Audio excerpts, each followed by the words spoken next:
예전에 우리가 조나단 에드워드라고 그 18세기에 엄청나게 하나님의 쓰임을 받았던 사람이 있어요. 조나단 에드워드 목사님. 그분은 이제 평생 쓰임을 받았는데 나중에 예일대 학장까지 지내시고 돌아가셨는데 17살에 자기 그 결단문 17살 자기 조나단 에드워드의 결단문이 책으로 나와 있습니다. 그래서 17살에 어떤 결단을 했나 봤더니 나는 평생 거짓말을 하지 않겠다. 엄청 하죠. 아침에 일어나서 어떻게 하고 쫙 그래서 제가 그 책을 청년들에게 다 읽히고 누가 이대로 살 수 있겠는가. 이대로 조나단 에드워드처럼 살자. 그랬더니 청년들이 못 삽니다. 그렇게 조나단 에드워드처럼 살 수 없다. 이런 결론이 나왔다고. 제가 이제 오늘 이 유능한 아내, 지혜로운 아내를 설교하려고 이거 한번 제가 한 3년에 한 번씩은 설교하는 것 같아요. 그런데 이렇게 완벽한 아내는 없고 이렇게 되기를 평생 동안 목표하고 사는 것이 지혜롭다. 지혜로운 아내는 집을 세운다 그랬고 어리석은 아내는 자기 손으로 집을 허문다 그랬어요. 집을 세울 수도 있고 허물 수도 있습니다. 그러니까 아내는 기둥이라고 할 수 있습니다. 기둥. 남편은 지붕이고요. 그래서 기둥이 무너지면 지붕은 다 무너집니다. 잠언, 전도서, 아가 이 세 그 성경을 지혜서라고 하는데 이 말씀을 우리가 좀 많이 읽고 생각하고 또 묵상하고 이 말씀에 따라서 살아보면 하나님께서 그 집에 복을 주시지 않을 수 없다. 저는 이렇게 생각합니다. 하나님이 주시는 복은 특징이 있어요. 나 혼자 복 받는 것이 아니고 하나님이 내려주시는 그 복은 반드시 흘러갑니다. 흘러가요. 그래서 하나님이 주시는 복은 복의 통로가 되는 겁니다. 내가 복을 받고 나는 복을 안 받고 흘러가는 수는 없어요. 내가 복을 받고 그리고 그 복이 흘러 넘쳐요. 이것이 이제 하나님의 주신 복입니다. 무당이 굿하면서 하는 그 복은 네 혼자 복 받는다. 비싼 굿하면 복 받는다 이겁니다. 그런데 하나님이 주시는 복은 혼자 받는 복이 아니에요. 주 예수를 믿으라. 그리하면 너와 뭐가 구원을 받아요? 너와 내 집이 구원을 받는다. 그래서 한 사람이 예수를 믿으면 그 사람만 예수님이 구원하시겠다 이런 것을 뜻하시는 것이 절대 아닙니다. 그 집을 구원하시려고 한 사람이 미랄이 되도록 하신다는 거예요. 그러니까 예수님 먼저 믿으신 분들은 집에서 처음 믿으신 분들은 사명이 있어요. 그 가정의 구원을 하나님께서 그 사람을 통해서 하시려는 하나님의 계획. 오늘 이제 잠언 31장을 이렇게 생각해 보면 이 한 집의 아내의 모습이 나오는데 아마 평생 걸쳐서 아마 70살 정도 됐을 때 마지막 모습이 뭐냐면은 제가 한 10년 전에도 이 설교를 했는데 그때 제가 50살이어서 그랬는지 제가 그때 본문을 보니까 이 부인은 한 60세 정도 돼서 환갑잔치 때 이런 고백을 들은 것 같다 그랬는데 지금 보니까 60세 환갑잔치 때는 좀 우리가 서로 민망하고 환갑잔치도 안 하지 않습니까? 제가 볼 때 한 70세쯤 됐을 때 70 고희, 70 생일 파티 때 아마 이런 장면이 있지 않았나 이런 생각이 좀 듭니다. 28절로 한번 먼저 가볼까요? 온 가족이 모이고 마을 사람도 모이고 자녀들도 다 모였는데 28절에 보면 누가 누구를 칭찬합니까? 28절 제가 한번 읽어보겠습니다. 자식들을 또 모두 일어나서 어머니 업적을 찬양하고 남편도 아내를 칭찬해 이르기를. 그러니까 온 가족들로부터 칭찬을 받는데 맨 먼저 이제 그 어머니가 아마 칠순잔치에 앉아 있는 것 같고 자식들이 쭉 그 구약에서는 자식들을 많이 낳습니다. 다산이 축복이에요. 자녀들이 다 일어나 가지고 장성한 자녀들이죠. 그 자녀들이 다 일어나서 어머니 업적을 찬양해요. 어머니가 아니었으면 우리가 이렇게 성장할 수는 없습니다. 어머니 덕분입니다. 라고 살해하고 업적을 찬양했다. 찬양. 그러면 이제 그 다음에 자녀들이 다 일어나서 어머니 업적을 찬양하고 난 다음에 누가 일어납니까?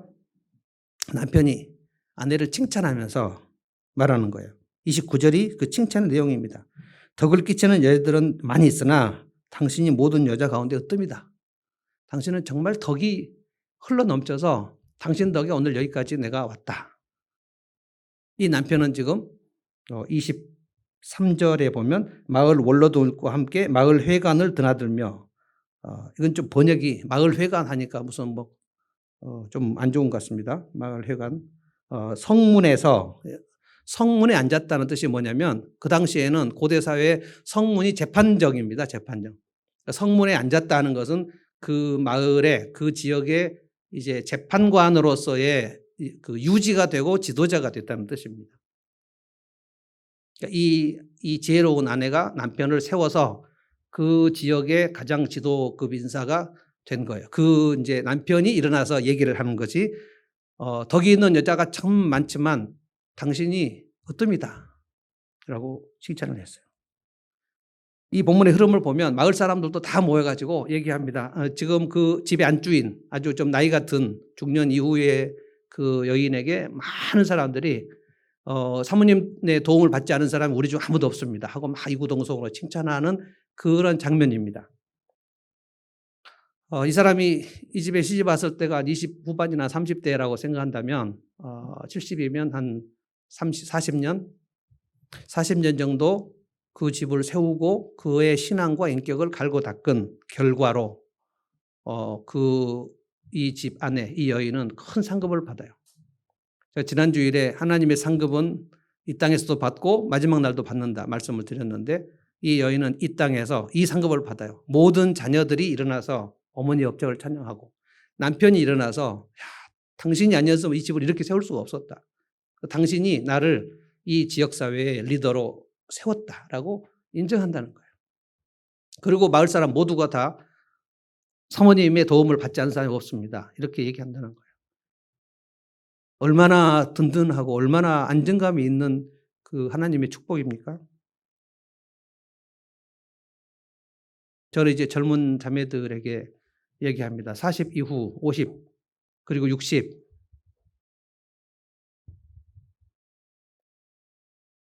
시간이 걸려요. 하루 이쯤에 이렇게 되는 건 아닙니다.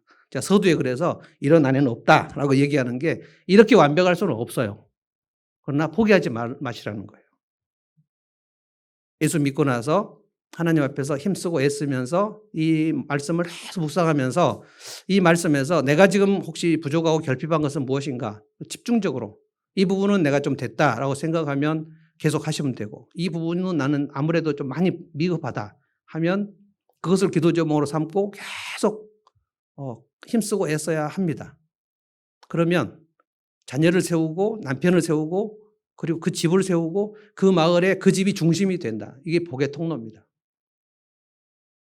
오늘 말씀은 세 가지로 나옵니다. 지혜로운 아내는 세 가지인데 민첩함, 따뜻함, 배려심. 저는 그렇게 봤습니다. 지혜로운 아내는 민첩해요. 11절을 보면 남편이 아내에게 말을 하는 거예요. 11절 한번 읽어볼까요? 다 같이 읽어봅시다. 시작. 남편은 진심으로 아내를 믿으며 가난을 모르고 산다. 남편은 진심으로 아내를 믿어요.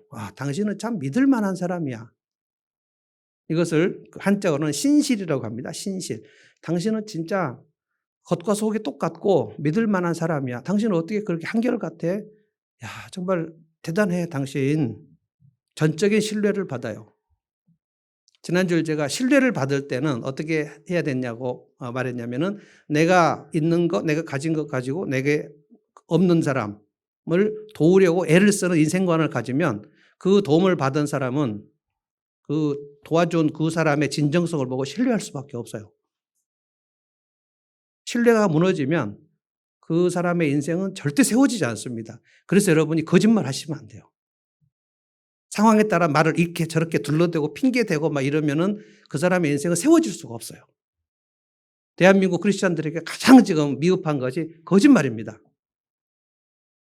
우리가 100% 거짓말 안 하고 산다는 거 불가능하지만 어떻게 쓰는지 내가 정직하게 살려고 애를 써야 돼요. 예수 믿는 초기에 우리 평양에 우리 한국교회가 처음에 들어왔는데 대동강으로 선교사님 들어와가지고 평양이 그때 한국의 예루살렘이라고 그랬습니다. 그래서 평양에 예수 믿는 사람들이 많아가지고 이 한양에서 평양 감사로 사람들이 가려고 하지 않았어요. 거기 가면 뇌물을 먹을 수 없어요. 굉장히 정직했습니다. 평양 대부흥이 있었고요. 장대현 교회, 산정현 교회 여기서 길선주 목사님 이런 분들이 아주 큰 부흥의 역사를 했는데 그 부흥은 신비한 체험이 중요한 게 아니고 전부 자기 삶의 변화에 대해서 얘기했어요. 길선주 장로님이 친구 돈 떼어먹은 것을 모두 앞에서 회개하고 나는 아간 같은 사람입니다 하고 회개했을 때 그 평양 대부흥은 모두 회개 운동이었어요. 앞에 나와서 회개하려는 사람이 줄을 쭉 서가지고 맨날 며칠 나와갖고 나는 누구 돈 얼마나 떼어먹었고 나는 어떻게 거짓말했고 누구 거 훔쳤고 이런 걸 쫙 얘기하니까 그 교회와 평양 사회가 깨끗해져 버렸어요. 그래서 뇌물을 받을 수 없어서 한양에서 평양으로 감사라고도 하고 목사라고도 하죠. 평양 감사 얘기 많이 들으시죠? 평양으로는 중앙에서 관리가 가려고 하지 않았다. 이런 기록이 있습니다. 그게 지금 150년 전에 한국 교회의 초창기 모습이에요. 근데 지금 대한민국 성도들의 현재 모습, 야, 저 사람은 집사님이니까 절대 거짓말 하지 않을 거야. 말도 안 되는 소리. 저분은 목사님이니까 거짓말 안 할 거야. 그런 트레이드 마크가 지금 없어요. 그래서 가장 중요한 것은 신뢰입니다. 신뢰. 저도 여러분 앞에서 그렇게 살려고 애를 씁니다. 저 배 목사는 믿을만 해. 이래야 제가 설교를 하지 않습니까? 믿을만 하지 않은 목사가 설교를 하면 여러분이 받겠습니까? 참으로 어려운 일이지만 애를 써야 된다는 거예요. 애를. 그래서 남편으로부터 아내에게 무슨 얘기를 들어요? 11절에 진심으로 아내를 믿어요. 당신은 진짜 믿을 만한 사람이야. 사실 여기서 그냥 게임이 끝난 거예요. 아내를 믿는다는데 전적으로.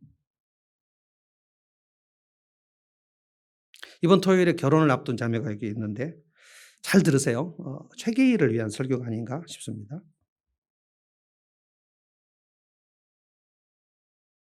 그래서 집은 이 지혜로운 아내가 세우는 겁니다. 에덴 동산에서 선악과를 하와가 먼저 따먹었는데 그 다음에 아담이 선악과를 따먹었습니다. 왜 아담이 선악과를 따먹었는지 아시죠? 누가 줬어요? 선악과? 하와가 줬죠. 두말 없이 덥석 먹어버렸죠.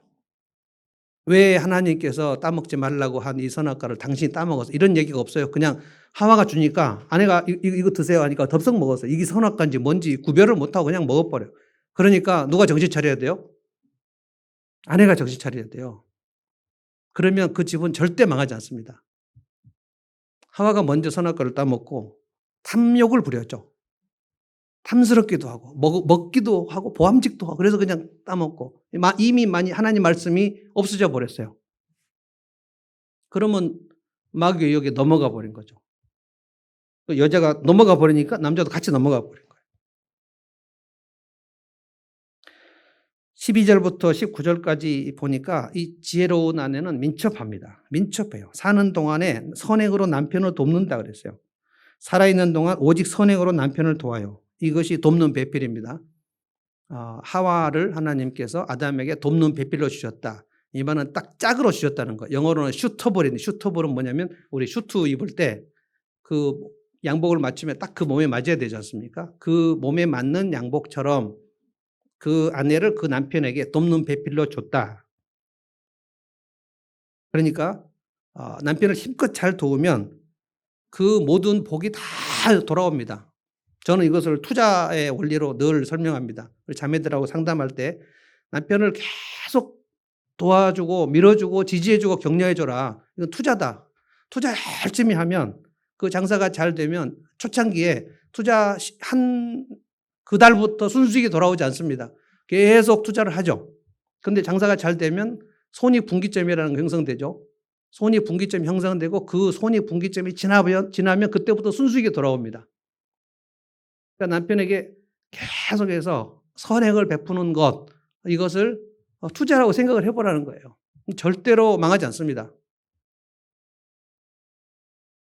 13절. 양털과 사물 구에다가 부지런히 손을 놀려 일하기를 즐거워해요. 자, 여기서 우리 이제 모든 자매들은 무너지는 거예요. 양털과 사물 구에다가 부지런히 손을 놀려 일하기를 즐거워해요. 여러분, 일하기를 즐거워하는 사람이 또 누가 있습니까? 매일 기도했다는 뜻입니다. 14절은 더 절망적이에요. 상인의 배와 같이 먼 곳에서 먹거리를 구하여 오기도 한다. 15절. 언제 일어납니까? 날이 밝기 전에 일어나요. 그런데 18절에 보면 밤에도 등불을 끄지 않아요. 언제 잡니까, 이 사람은? 새벽 미명에 일어나요. 그래서 식구들에게 음식을 만들어주고 여종들에게 일을 정하여 맡긴다. 이 안에는 이미 지금 여종들이 있어요. 하나님이 이미 오랫동안 이 아내의 민첩함으로 인하여 이 집은 점점 풍요롭게 돼가지고 남의 밑에 가서 일을 하는 게 아니라 이미 지금 일을 부리는 여종들이 있어요. 안주인입니다. 근데 날이 밝기 전에 일어나가지고 우리 집 식구들에게 먹을 먹거리, 그 다음에 내 아랫사람에게 일을 시킬 일거리, 이것들을 다 계획을 다 세운다는 거. 이게 민첩함입니다. 여러분, 일머리를 모르면 일을 못 시켜요. 하인들이 많은데 이 하인들을 어떻게 일을 시켜야 될 것인가, 이 안주인의 머릿속에 다 착착착 계획이 세웠다는 거예요.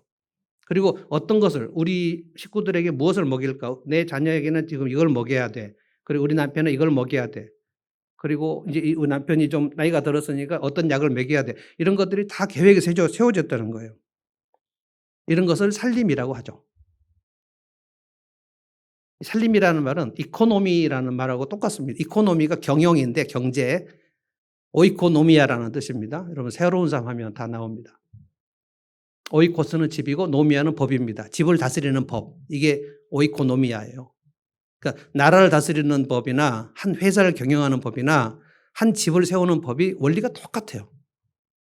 민첩함입니다.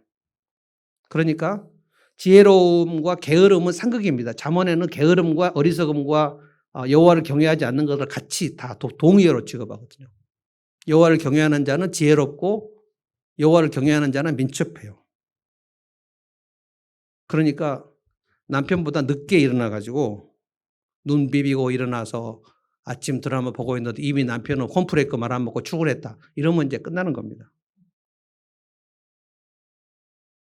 그러면 남편이 아무 말도 안 하는 남편도 있고 뭐라고 하면서 가는 남편도 있고 식은 밥에 물 말아 먹고 가는 남편들도 있고, 그러나 그 남편이 나갈 때 힘이 없어요. 아내는 지금 자고 있어요. 그래서 아침에 10시 반쯤 일어나가지고 그 뭡니까 이렇게 아침 점심 함께 먹는 그 뭐죠? 브런치 먹고 그다음에 아침 드라마 막 11시까지 보고 늦게 일어나고, 남편은 이미 혼자 콘프레이크 말아 먹고 떠나고, 그러면 그 남편은 그 아내를 전적으로 신뢰를 받는 그런 느낌이 없어요. 이거를 30년간 했다. 그러면 그 남편은 꽃에 물 안 준 사람처럼 시들시들하게 되어버려요. 근데 그거를 아내가 모르는 거예요. 어리석어가지고. 내 남편에게 지금 물을 안 줘서 화초가 시들어가고 있다는 것을 알지 못하는 거예요. 아내의 따뜻한 지지를 받지 않고 출근하는 남편은 힘을 쓰지 못합니다. 16절에 보면 뭘 합니까? 밭을 사요. 밭을 구매할 줄 알아요. 그러니까 이 여자는 그냥 집에서 살림만 한 여자가 아니에요. 성경적인 지혜로운 여자는 자기 집과 자기의 그 집의 경영을 할 줄 알아요. 나는 그냥 살림만 해. 이게 아니라는 거예요. 밭을 살 때 잘 살펴본 다음에 사들이고 자기가 직접 번 돈으로 포도원도 사서 갖고 와요. 그러니까 밭이나 포도원을 구매하는 방법을 알아요. 부동산 살 줄 안다 이 말이에요. 돈 관리할 줄도 알고요. 은행도 알고 이자가 어떻게 되고 이것들을 다 알아요. 자, 17절. 자매들 한번 같이 읽어볼까요? 자매들만 한번. 17절 시작. 네. 언제 이 아내는 억센팔이 됐을까요? 근육질. 성경적인 그 여인상은 근육질. 여러분 그 아브라함의 종이 이삭의 아내 리브가를 찾으러 갔는데 아브라함의 종이 그 이스라엘 땅에서 메소포타미아로 갔어요. 거기에 가나안 땅의 딸 중에서 내 아들 이삭의 아내를 얻지 마라 해가지고 자기 본토 친척으로 이제 갔는데 아브라함의 종이 이렇게 기도합니다. 하나님, 내 주인 이삭의 그 아내를 어떻게 얻어야 될지 하나님 지혜를 주십시오. 그러면서 내가 우물가에 도착했을 때 어떤 여인이 내가 물을 좀 달라고 할 때 그 우물을 신속하게 주고, 그리고 나에게도 물을 먹일 뿐만 아니라 내 낙타에게도 물을 먹이는 그런 여인이면 제가 우리 주인 아들 이삭의 배필인 줄로 알겠습니다 하고 기도를 하는데 리브가가 쑥 옵니다. 그래서 이제 물을 달라고 해요. 물을 달라고 하는데 리브가가 어떻게 물을 주는지 아세요? 물통이를 쥐고 달려다녀요. 그 아브라함의 종에게도 물을 먹이고, 그리고 그렇게 얘기를 해요. 당신의 낙타에게도 물을 먹이겠다. 낙타가 이제 몇 마리가 쭉 있는데 리브가가 그 아브라함의 종이 유심히 봅니다. 그런데 성경 보십시오. 그 여러 번 낙타에게 물을 주는데 물동이를 쥐고 막 뛰어다녀요. 성경적 여자들은 어떻다? 근육질이다. 억센 팔. 희마리가 없고 막 이런 게 아니라는 거예요. 자기 몸 관리를 했어요. 그러니까 뭘 했냐면은 무산소 운동, 유산소 운동 했다는 거야. 스쿼트도 하고 했다는 거예요. 그래야 민첩하게 움직일 수 있어요. 자기 몸 관리했다는 뜻입니다. 18절, 19절은 아내의 시간 관리, 밤에 등불을 끄지 않는다. 새벽 일찍 일어났는데 밤에 등불을 끄지 않아요. 뭘 합니까? 불 안 끄고? 19절 뭐 해요? 한 손으로는 물레질하고 다른 손으로는 실을 타요. 어떻게 한다는 거예요? 굉장히 놀라운, 자기 옷을 만들 줄 알아요. 아내가 요즘에 제목틀 뭐 그거를 하는데 이 성경적 아내가 되어가고 있는 것 같아요. 자수를 하더니 이제 옷을 만들기 시작했어요. 지혜로운 여인의 살림하는 모습은 한마디로 뭐다? 민첩함이다. 민첩함. 이걸 여러분이 이 설교를 듣고 그 곰곰이 10절부터 19절까지 계속 생각해 보셔야 돼요. 나는 민첩한가? 나는 내 남편에게 응원과 지지를 해서 출근을 보내는가? 나는 일찍 일어나는가? 아니면 난 내 몸 관리를 하는가? 시간 관리를 하는가? 두 번째는 따뜻함. 20절을 우리 다 같이 한번 읽어봅시다. 시작. 한 손은 펴서 가난한 사람을 돕고 다른 손은 펴서 궁핍한 사람을 돕는다. 한 손은 가난한 사람을 돕고 다른 손은 궁핍한 사람. 그게 그거죠. 그러니까 두 손 다 폈다 이 말이에요. 여러분 신명기에 보면 어려운 사람들을 보고 손을 움켜쥘 것인가 손을 펼 것인가 여기에서 그 사람의 인생의 축복이 나눠져 버립니다. 손을 움켜쥐면 하나님이 절대로 그 사람에게 축복을 해주지 않습니다. 손을 펴면 반드시 축복해 줍니다. 가운데 없어요. 중간이 없습니다. 축복도 안 받고 저주도 안 받는 그 가운데 상태가 성경에는 없어요. 그러니까 뭐 아니면 돕니다. 그러니까 손을 펼 것인가 움켜쥘 것인가. 그러니까 문제는 내 도움을 받을 사람, 그러니까 내가 제일 불쌍한가 아니면 나의 도움을 받을 사람이 있는가 이걸 살피는 게 중요한 거예요. 그래서 여러분 우울증에 빠지시면 안 된다는 거예요.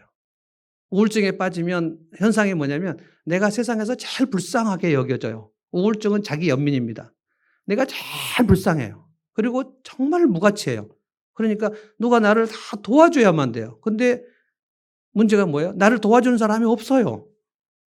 그 사람을 막 도와줘도 무슨 생각이 드냐면 이렇게 나를 도와준 사람이 없지? 아우 외로워.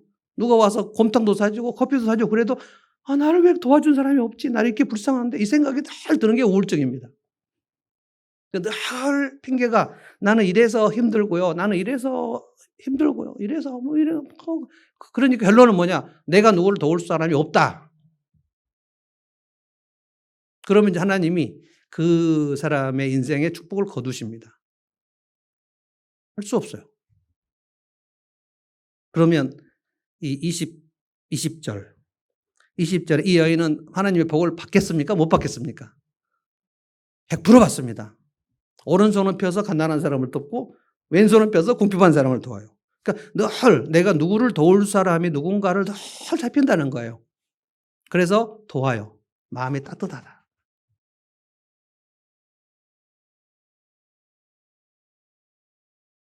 21절을 볼까요? 온 식구를 홍색 옷으로 따스하게 입히니 여기서 온 식구는 자기 핏줄만 얘기하는 게 아니고 자기 집에 있는 식솔들 적어도 그 이스라엘 역사에서 족장들은 종이 50-60명씩 됩니다. 아브라함, 이삭, 야곱 다 종들이 엄청 많아요. 그러니까 혼자 다녔다. 아브라함이 집을 떠날 때 혼자 다녔다 이렇게 생각하시면 안 돼요. 한 50-60명이 같이 떠납니다. 그 족장이에요. 족장. 그러니까 50-60명의 옷을 다 홍색 옷을 지어 입혔다는 거예요. 홍색 옷이라는 것이 무슨 뜻인가? 칼라 옷을 입혔다는 거예요. 그러니까 내 집 식구들도 물론 입혔지만 내 집에서 일하는 사람들, 우리 가게 주인으로 말하면 알바생들, 그다음에 잠깐 파타임 일하는 사람들, 이런 사람들에게 겨울이 오면 파커 뭐죠? 노스페이스 뭐 그런 거 그런 거 다 하나씩 입혔다는 거예요. 그들이 서운하지 않도록 따뜻하게 했다는 거예요. 그러니까 가난한 사람, 궁핍한 사람은 찾아가서 했고, 그리고 내 집 밑에 아랫사람들은 계속해서 그들의 복지를 위해서 계속 했다는 거예요. 그런데 무슨 일이 일어납니까? 20절에 21절에 눈이 와도 식구들 때문에 걱정하는 일이 없다. 이것은 제가 좀 의역을 해보겠습니다. 인생에 추운 겨울이 왔을 때 그 집은 걱정이 없어요. 왜냐하면 그 집으로 인하여 도움받은 집이 너무너무 많아요. 그래서 그 집에서 어려운 일을 만났을 때 도움받았던 사람들이 다 몰려와서 그 집을 세워버린다는 겁니다. 사람은 반드시 보답을 하거든요. 보답을 하지 않는 거는 사람이 아니죠. 짐승인 거고. 근데 보답을 하지 않은 사람들이 우리나라에 있었나 봐요. 그래서 무슨 속담이 있었습니까? 검은 머리 짐승은 키우지 말라는 말이 있죠. 검은 머리 짐승이 뭡니까? 사람이죠. 그러니까 보답을 안 하는 짐승들도 있었다, 이런 뜻입니다. 근데 사람은 꼭 보답을 해요. 그래서 이 집 안주인으로부터 도움받은 사람이 너무 많으니까 가난한 사람, 궁핍한 사람 다 도왔고, 그리고 자기 집 아랫사람들은 다 노스페이스? 뭐예요? 노스페이스. 하여간 그 브랜드로 다 하나씩 사줘가지고 그 집에 일하는 사람들은 추운 겨울을 나지 않았어요. 그런데 이 집에서는 추운 겨울이 와서요. 그랬을 때 다 와서 그 집 안주인이 아팠다. 그러면 그 마을 사람 모두가 와서 죽도 끓여다 주고 뭐 민도 끓여다 주고 막 와가지고 인생이 춥지 않았다는 거예요. 우리가 항상 잘 나갑니까? 우리가 항상 안 됩니까? 잘 됐다가도 안 되고요. 사업이 올라갔다가도 무너지고요. 무너졌다 다시 일어나기도 하고 또 무너지기도 하고 엎치락뒤치락. 정말 이번에 코로나 사태 때문에 정말 예상치 않았던 막 도산하고 사업이 무너지고 실직도 되고 해고당하고,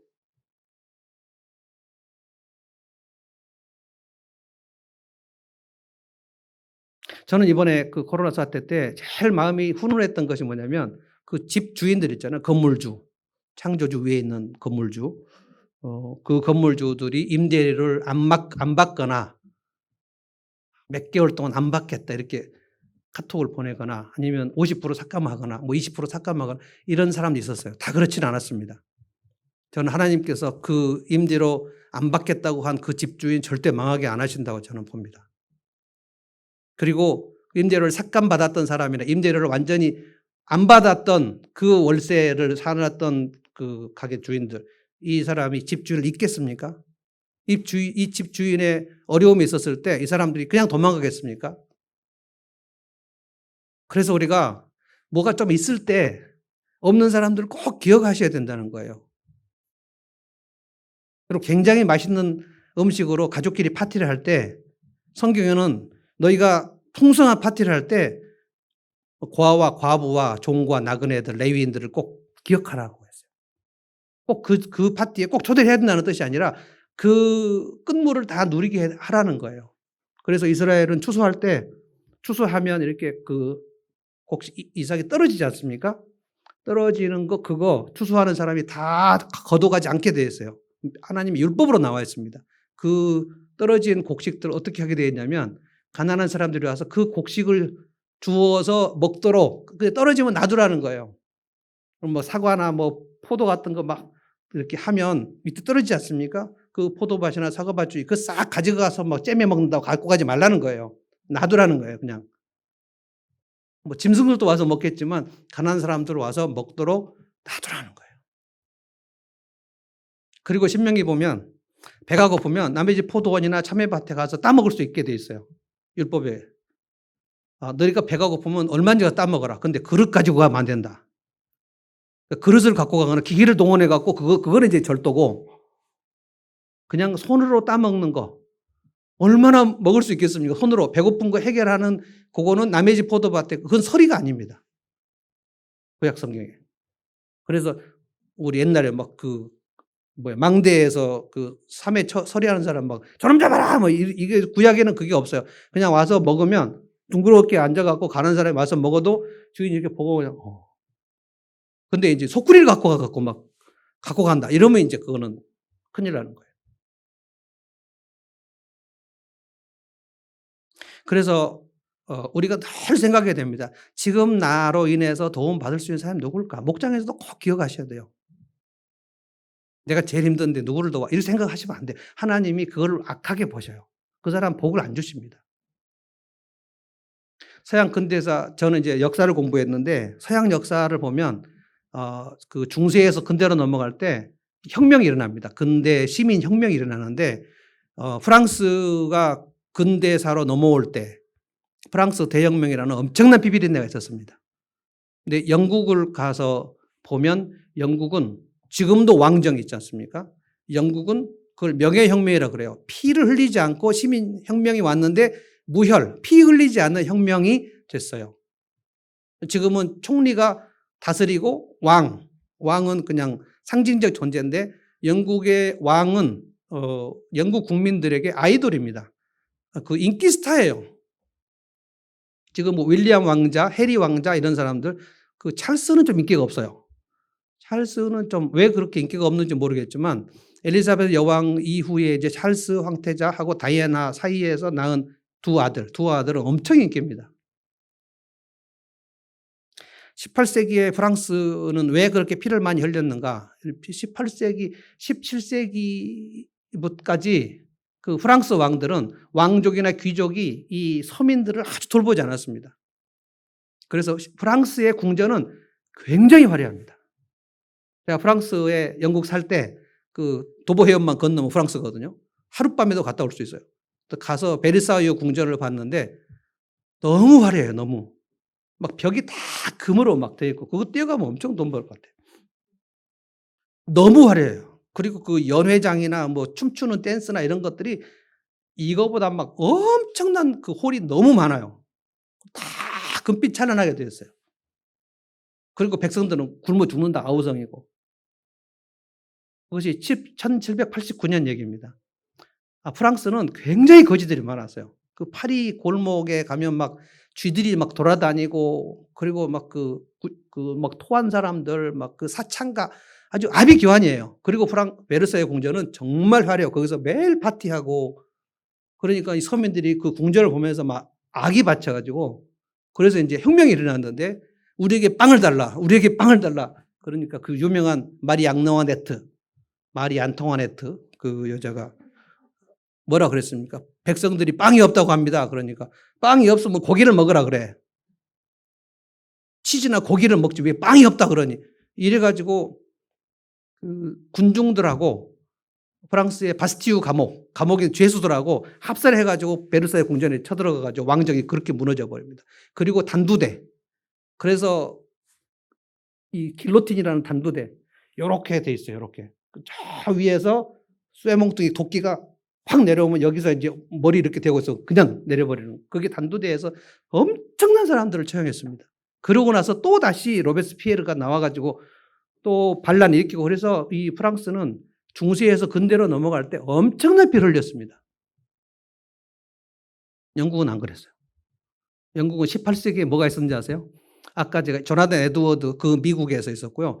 18세기에 영국에서는 조지 히필드라는 위대한 하나님의 사람이 있어서 영국 전체를 다니면서 설교를 했습니다. 가난한 사람을 도와야 된다. 신명기 율법대로 해야 된다. 그래서 영국은 18세기에 대부흥이 있었습니다. 그걸 그레이트 어웨이크닝이라고 그래요. 대각성 운동이 있었어요. 그래서 영국의 사람들이 18세기에 그때 프랑스하고 비슷했는데 하나님의 말씀으로 확 영국이 일어납니다. 그래서 뭐 술집이 막 없어지고 사창가가 없어지고 옥스퍼드, 케임브리지 거기가 막 기도실이 생기면서 뭐 청년들, 대학생들이 막 그 건초더미 위에서 7명, 8명이 막 기도하고 막 회개하고 이런 운동이 막 일어났어요. 그러니까 귀족들도 예수님을 믿고 회개하고 막 이런 운동이 일어나가지고 영국은 하나님 말씀에 따라서 가난한 사람들을 굉장히 긍휼을 많이 베푸는 그런 운동들이 많이 일어났습니다. 우리가 아는 옥스팜, 우리나라로 말하면 그 뭡니까? 아름다운 가게. 이런 것들이 옥스팜인데 영국어는 하여간 그 마을마다 다 있어요. 가난한 사람들이 와가지고 거기서 아주 싼 가격으로 그 마을 사람 내놓은 옷을 아무나 갖고 가는데 뭐 1파운드, 2파운드 뭐 우리를 말하면 2,000원, 3,000원 그런 가격으로 옷을 그냥 갖고 가요. 우리도 많이 갔습니다. 그래서 습관돼 가지고 지금도 아주 아름다운 가게를 맨날 요즘에 당근 마켓을 가 다니지만.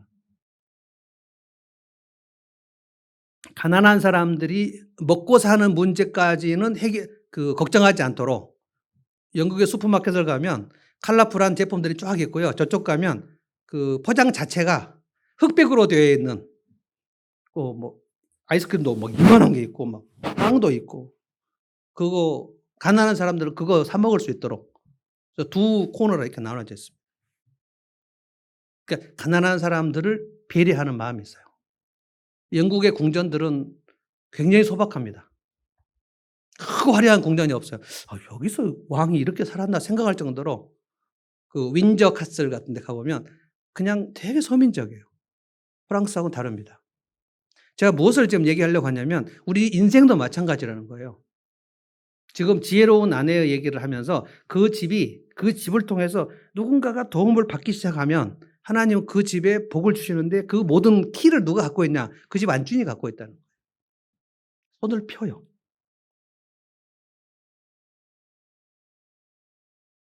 전 우리나라 대기업 중에 그 LG하고 오뚜기 좋아합니다.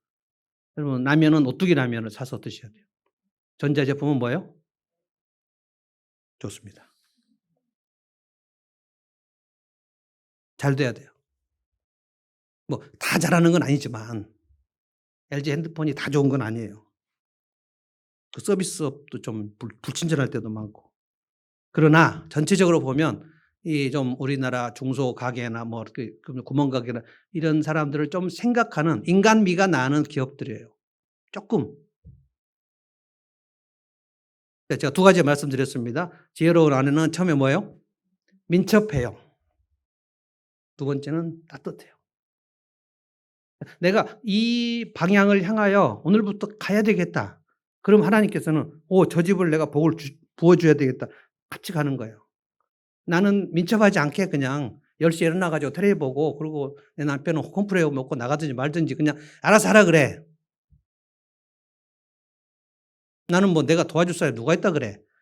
이런 생각하면서 살면 하나님께서 그래 넌 네가 알아서 잘 해봐. 곧 인생길 막힙니다. 가운데 없다고요. 성경은. 아주 하나님 말씀으로 복받아 성장하든지 아니면 점점 마귀에 사로잡혀 가지고 피폐하게 되든지 둘 중 하나예요. 영적인 그 증상은 완전히 부익부 빈익빈입니다. 1달란트 받은 사람한테 빼앗아서 누구에게 주죠? 10달란트를 남긴 사람. 이 5달란트 받아갖고 5달란트 남긴 그 사람에게 1달란트 받은 자, 악하고 게으른 자, 이 종에서 빼앗가지고 10달란트 받은 자에게 주라 그랬어요. 그러니까 은혜를 받은 사람은 계속해서 은혜를 받고 변화되고 안 받은 사람은 계속 침체되고 퇴화되고 나중에 믿음을 다 팔아먹게 되는. 세 번째입니다. 오늘 저는 이 파트를 제일 강조하고 싶은데 22절. 다 같이 읽어봅시다. 22절입니다. 시작. 손수 자기 이부자리를 만들고 고운 모시옷과 자주색 옷을 지어 입는다. 이것을 설명하기 전에 23절을 보면 그 남편이 어떻게 됐다 그랬어요? 남편은 마을 원로들과 함께 마을 회관을 드나들며 사람들의 존경을 받는다. 이미 남편은 이 여인의 그 도움을 받아서 그 지역사회에서 대단히 존경받는 어른이 되어가고 있어요. 이 세 가지의 지혜로운 아내의 역할과 그 남편이 점점 그 지역사회의 어른이 되는 것은 비례한다는 거예요. 어떻게 하면 이 남편을 이렇게 세울 것인가?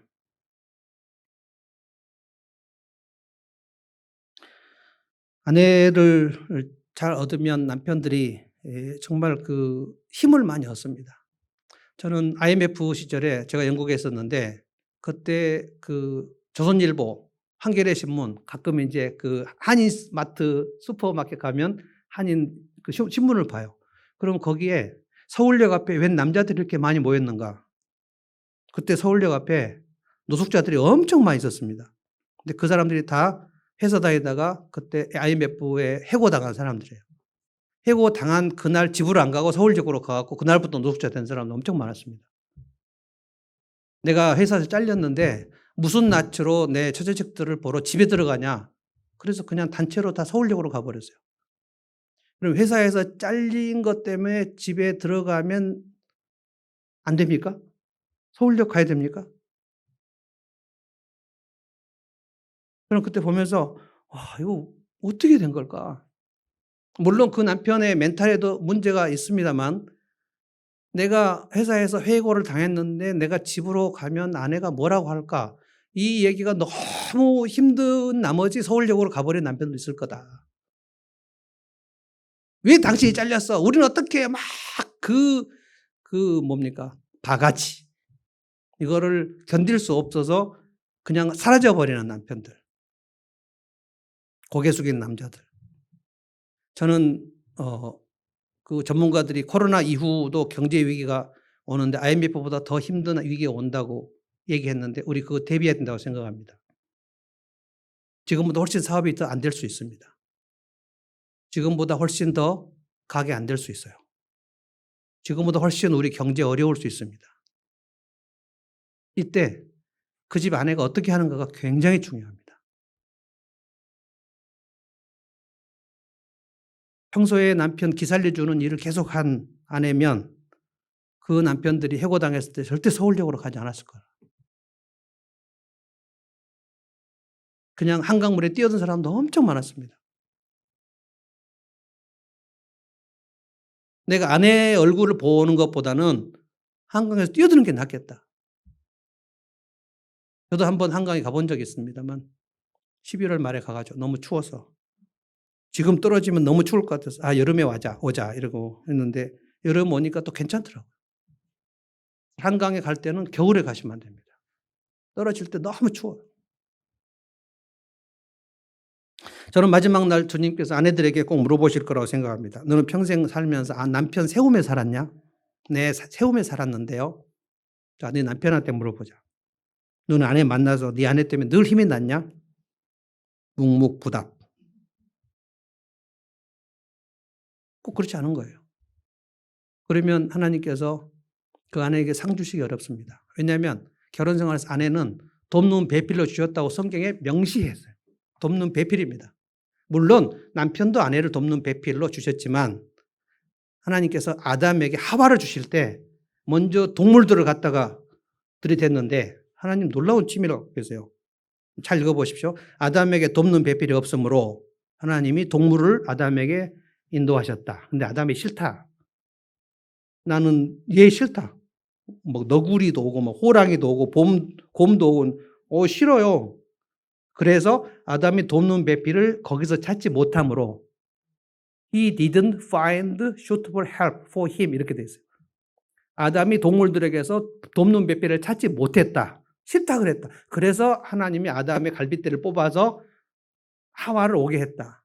어떠냐? 뿅 같다는 거예요. 이는 내 뼈 중에 뼈, 살 중에 살입니다. 그래서 돕는 배필로 온 겁니다. 이 일이 아내들의 평생 사명입니다. 그런데 돕기만 하면 나는 손해냐? 절대 그렇지 않아요. 중년 이후에 엄청난 상급을 받습니다.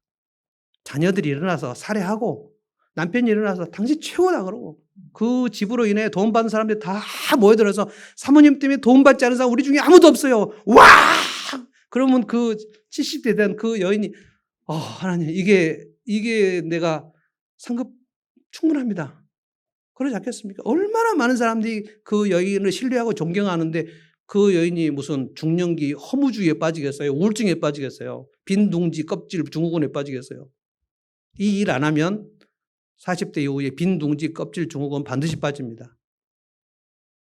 그래서 이 세 번째를 잘 기억하셔야 돼요.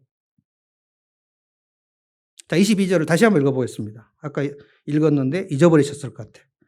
22절 읽습니다. 시작. 손수 자기의 이부자리를 만들고 고운 모시옷과 자주색 옷을 지어 입는다. 이부자리를 만든다는 것이 뭐냐? 개역 성경에는 그녀는 자기를 위하여 아름다운 방석을 만든다 그랬어요. 방송 얘기가 아닙니다, 지금. 이거 침실 얘기입니다. 손수 이부자리를 만든다. 이거 무슨 십자수 배우러 다닌다 이런 얘기 아닙니다, 지금. 침실. 부부가 자는 침실, 침대를 계속해서 정갈하게 꾸민다 이런 뜻이에요. 침실을 새롭게 하는 수고를 그 아내가 아끼지 않고 한다는 거예요. 몇 년 전에 이 설교하고 우리 그 성도들 자매들 침대 커버 다 바꿨습니다. 그리고 지금 몇 년 지났는데 어떻게 되는지 모르겠어요. 지금 막 냄새가 나는 건지 아니면 막 얼룩이 졌는지 모르겠는데 22절을 계속 보면 이부자리를 만들고라는 것은 그 이부자리가 뭐 호텔식까지 그렇게 되진 않는다 할지라도 딱 누우면은 냄새는 안 난다. 그리고 고운 모시옷과 자주색 옷을 지어 입는다. 이건 뭘까요? 고운 모시옷. 이거를 그 다른 성경에는 세마포라고 해서 세마포. 그리고 자주색 옷은 퍼플, 빨간 옷. 이게 무슨 얘기냐? 그러면 성경에서 그냥 쓱 지나가는 것이지만 이거 침실 속옷 얘기입니다. 침실 속옷 얘기하는 거예요, 지금. 누구를 위해서 이 여자가 지금 고운 모시옷을 입고 누구를 위해서 빨간 옷을 입었을까요? 자기 남편 위해서만 입어요. 이게 지금 그 집을 세우는 것과 긴밀한 관계가 있다고 잠언이 얘기했습니다. 아주 점잖게 묘사돼서 개역 성경에서는 그 말뜻을 이해를 못 해가지고 방석을 짓는다 그랬습니다. 그리고 손님 뭐 맞이하려고 방석 짓는 얘기가 아니에요, 지금 이게. 남편을 위해서 고운 모시옷이라는 것은 속 비치는 속옷을 말하는 거예요. 그리고 자주옷이라는 것은 빨간 옷을. 여기까지만 얘기할게요. 이 침실 얘기가 왜 여호와를 경외하는 지혜로운 아내 목록에 들어가냐. 침실에서 남편을 위하여 침대 카바를 새로 갈고 속옷, 자주색 옷을 남편을 즐겁게 하기 위해서 그래서 침실에서 아름다운 정서의 시간을 갖는 일이 그 다음날 남편이 출근할 때 굉장한 힘이 된다는 뜻이에요. 그 남편이 맨날 콤프레크 먹고 출근하고 밥도 굶고 잠자리도 굶고 그렇게 다니면 그 남편은 성공을 못 합니다. 기억하셔야 돼요. 집 안에서 은밀한 침실, 아이들의 방해를 받지 않는 그 시간, 그 시간에서 남편과 아내가 좋은 시간, 은밀한 시간을 나누는 그것이 그 남편을 결국 40대, 50대, 60대가 됐을 때 그 지역사회 어른으로 만들어가는 일에 그 남편이 자긍심과 자부심을 갖는 일에 굉장히 영향을 끼친다. 성경이 지금 얘기하고 있습니다. 그러니까 여러분 지금 부부가 침실에서 따로 자거나 아니면 방을 따로 쓰거나 50 이후가 되면 방을 따로 써야 된다고 합니다. 근데 우리는 따로 쓸 방이 없어갖고 지금 못 쓰고 있는데 따로 뜰 방이 있어도 분방은 성경적이지 않습니다. 분방, 방을 따로 쓰는 거, 그 다음에 별거, 집을 따로 쓰는 거, 그 다음에 심리적 이혼, 아직 이혼 도장 찍지 않았는데 저 사람은 이미 사는 게 이제 이걸 결혼 파탄이라고 그러죠. 결혼 파탄. 그러고 나서 도장 찍고 이혼하고 요즘에 황혼 이혼도 많고 그 백일섭 씨가 뭘 했죠? 요즘에 졸혼이란 거 일본에서 유행하는 거 들어와가지고 이혼 아닌데 그냥 각자 집 얻어서 따로서 살고 남자친구 여자친구 만나듯이 그렇게 만나자. 이게 졸혼이라는 건데 성경적이지 않습니다. 그래서 아이들이 조금만 크면 아이들을 다른 방에 재우는 것이 성경적입니다. 아이들 끼고 막 자고 그러다가 그냥 남편은 거실에 테레비보다 자고 이렇게 해서 이제 10년 쭉 가버리면 남편 아빠는 거실에서 테레비 보다가 자고 뭡니까 지금 이게. 그리고 아이들하고 엄마하고 같이 끼고 자고 그러다가 결국 20년 30년 쭉 지나면 그 아이들 장가가고 시집가고 나면 어떻게 돼요? 그러면 나는 뭔가라고 생각하겠지만 나는 뭐긴 나는 뭐야. 내가 그렇게 다 한 거예요. 그래서 지혜로운 아내가 굉장히 정신을 차려야 됩니다. 민첩하게 살고요. 그다음에 따뜻하게 손을 펴서 하고요. 이게 지금 당장에 우리 집의 생사와 관련이 없는 것 같지만 하나님 그걸 다 보셔요. 다 보시고 복을 주시려고 계획을 하시고 어떤 방법으로 복을 주실지 우리는 알지 못하지만 하나님은 계획을 하셔요.